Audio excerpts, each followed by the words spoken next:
배워오니라. 아멘. 오늘 이 아침에 하나님 아버지와 예수 그리스도로부터 오는 은혜와 평강이 여러분과 함께 하시기를 바랍니다. 아멘. 여러분, 오늘 이 말씀의 제목을 제가 이렇게 정해보았습니다. 질서를 지키게 하는 겸손. 겸손이라 함은 나를 아는 거죠. 섬기는 것은 너를 아는 것입니다. 이 이야기는 제가 종종 여러분들과 함께 나누었습니다. 나를 잘 알아야 내가 어떤 사람이구나, 어떤 일을 해야 되겠구나, 그래서 나의 현재는 이것이구나 라는 것을 잘 깨닫게 되는 것이 겸손입니다. 그런데 이것에서 벗어나면 문제가 생깁니다. 소위 얘기해서 자기가 과대하게 팽창되는 거죠. 이것을 과대자기라고도 얘기를 합니다. 자기를 이상화하기도 하죠. 이게 문제가 큽니다. 사회 현상으로도 막 갈 수 있게 돼요. 여러분, 소위 영웅 환상을 갖고 있는 사람들이 있어요. 슈퍼맨 환상이라고도 하는데요. 자기가 해결하려고 합니다. 그 대표적인 게 총기 난사인 거죠. 이것이 마치 사회 증후군처럼 미국에서 막 일어났습니다. 우리나라는 안 그렇습니까? 내가 해야 된다. 그래서 자기가 모든 것을 다 할 수 있다라고 생각하는 상황으로 막 들어갑니다. 저 사람이 막 저렇게 하는구나. 나도 이렇게 할 수 있겠지. 먹히네? 내가 하면 되겠구나. 여러분, 이렇게 자기가 막 팽창되다가 막 뻥 터져버리는 거거든요. 여러분, 이렇게 돼서 비극적인 상황을 맞이하는 것을 우리는 한두 번 본 것이 아닙니다. 나를 되돌아보여. 내가 지금 막 팽창되고 있지 않는가? 내가 막 내 스스로 막 해결하려고 하진 않는가? 여러분, 그랬을 때 우리가 자기를 돌아보고 자기의 부족함을 깨달아 손을 내밀어야 돼요. 도와달라고. 그러면 그때 확 자기 스스로 올라왔던 열이 쭉 꺼집니다. 김이 빠지는 밥솥처럼 그렇게 쫙 빠집니다.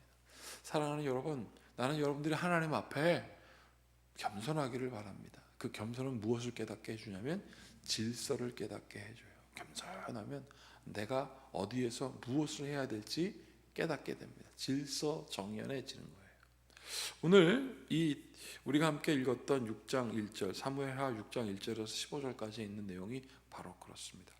다윗이 블레셋을 쳤어요.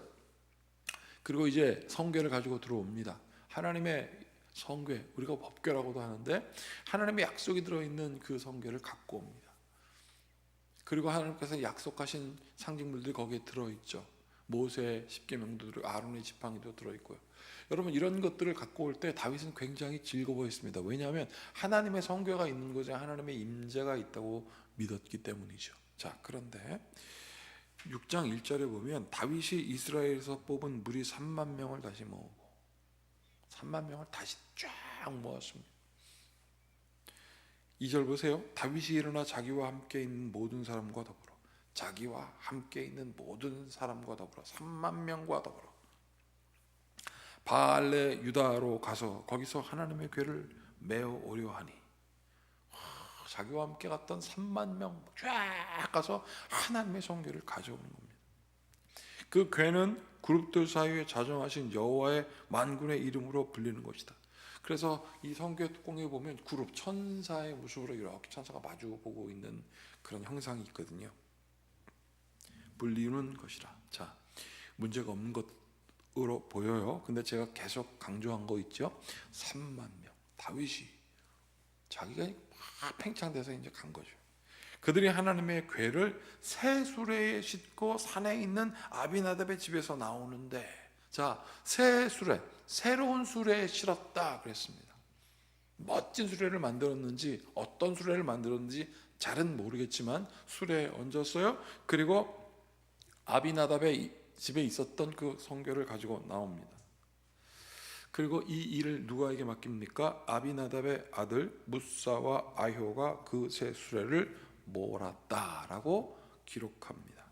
그리고 그 상황을 묘사하는 게 4절 5절입니다. 그들이 산에 있는 아비나답의 집에서 하나님의 궤를 싣고 나올 때 아효는 궤 앞에 가고 다윗과 이스라엘 족속은 잣나무로 만든 여러 가지 악기와 수금과 비파와 소고와 양금과 제금으로 여호와 앞에서 연주하더라. 막 찬양하면서 막 가요. 즐겁게 막 갑니다.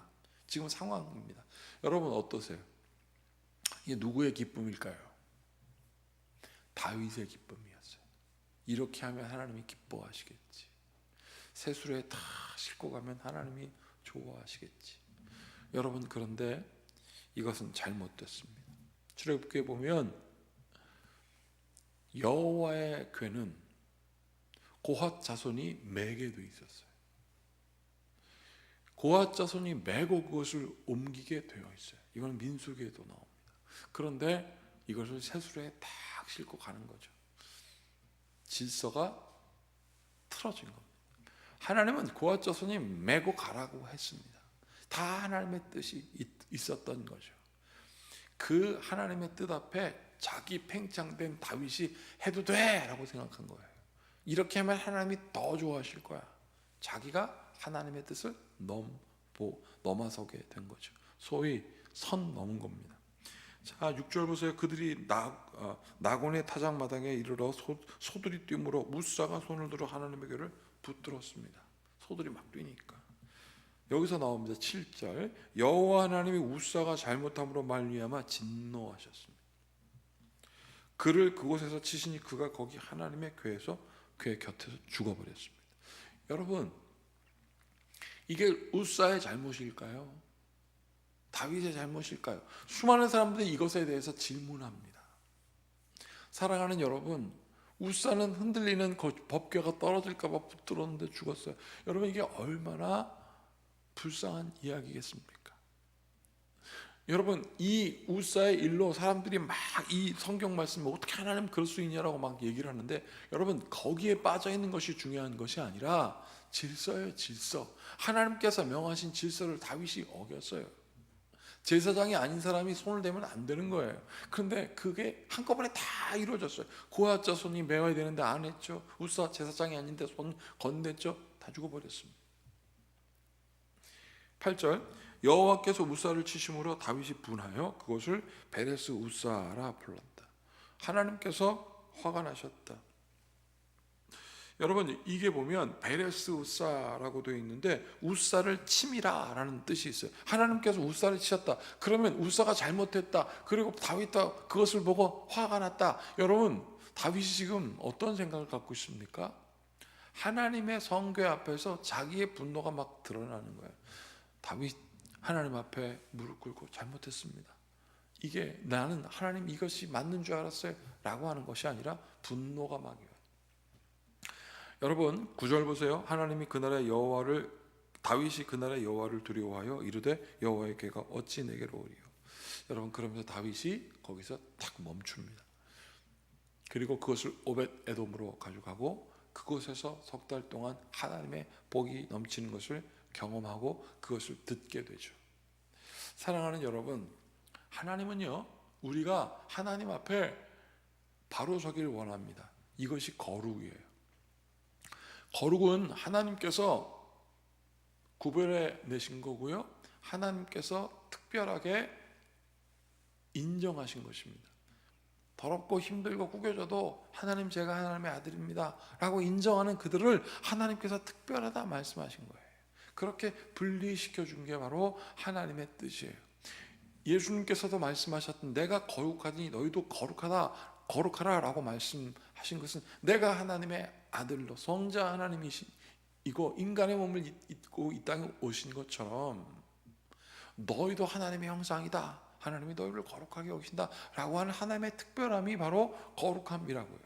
이것을 깨닫는 여러분들 되기를 바랍니다. 지난주 예배 시간에 함께 나누었던 내용의 핵심도 바로 이것과 다름이 없습니다. 그렇게 여호와의 궤를 수레에 싣고 왔던 다윗이 하나님의 성궤가 오벳에돔에 있으면서 하나님의 은총이 거기 있는 것을 깨닫고, 질서대로 해야지. 그래서 사람이 그것을 메어 옵니다. 13절 보세요. 여호와의 궤를 맨 사람들이 6걸음을 가매. 이제 다 그것을 메고 6걸음을 가매 다윗이 소와 살찐 송아지로 제사를 드리고 다윗이 여호와 앞에서 힘을 다하여 춤추는데 그때 다윗이 에봇을 입었더라. 다윗과 온 이스라엘 족속이 즐거이 환호하며 나팔을 불고 여호와의 궤를 메어오니라. 여러분, 우사가 죽은 지 3개월이 지났어요. 꽤 시간이 많이 지난 겁니다. 그리고 그 가운데 많은 성찰이 있었던 거죠. 그리고 이제 수레시는 것이 아니라 고아 자손이 메고 여호와의 성궤를 메고 오게 되는 거예요. 사랑하는 여러분, 우리 가운데 하나님께서는 분명히 질서를 허락하셨습니다. 그래서 하나님의 나라와 또 세상의 나라 가운데, 여러분 여기 세상의 나라 그래서 무슨 우리가 뭐 분리됐다 이런 것이 아니라 하나님이 만들어 주신 세상에 있는 거예요. 그리고 그것을 하나님이 통치하십니다. 그 가운데 하나님은 조화롭기를 원하셔서 우리가 정하고 약속했던 것을 우리가 또 지키도록 하나님께서 하셨어요. 그런데 우리가 그것을 막 아무렇게나 어떻게 살아갈 수 있겠습니까? 아무렇게나 내 뜻대로 자기가 팽창돼서. 사랑하는 여러분, 하나님은 우리가 하나님 앞에 겸손하기를 원하고 심지어 우리 서로에게도 겸손하기를 원하십니다. 그러면 나의 현재를 분명히 알고 나를 분명히 아는 사람들이 너를 알게 됩니다. 그래서 너와 나의 조화를 이루는 것이 하나님의 뜻이에요. 그것이 질서입니다. 세상을 하나님께서 창조하실 때는 조화롭게 하셨어요. 이 조화는 곧 질서예요. 그런데 그 질서를 깨는 상황에 들어갔다면 우리는 그 하나님 앞에 나 주님 우리가 잘못했습니다 라고 인정하고 그 조화를 회복하는 일에 우리가 나아가야 할 것입니다. 사랑하는 여러분, 하나님께서 우리와 함께 하셔서 우리를 예수 그리스도의 이름으로 구별하셔서 조화롭게 하십니다. 그 질서 가운데 겸손하게 하시는 하나님의 은혜를 누리는 여러분들의 삶이 되기를 축복합니다. 함께 같이 기도하겠습니다. 참으로 고맙고 감사하신 주님, 오늘도 주님께 나아갑니다. 감사하며 나아갑니다. 주님께서 주신 은혜에 만족하며 나아갑니다. 그 감사와 겸손을 깨닫게 하여 주시고, 그래서 우리 주변에 있는 서로들과 함께 조화를 이루어내는 성도의 삶을 살아나게 하시옵소서. 예수님의 이름으로 축복하고 기도하옵나이다. 아멘.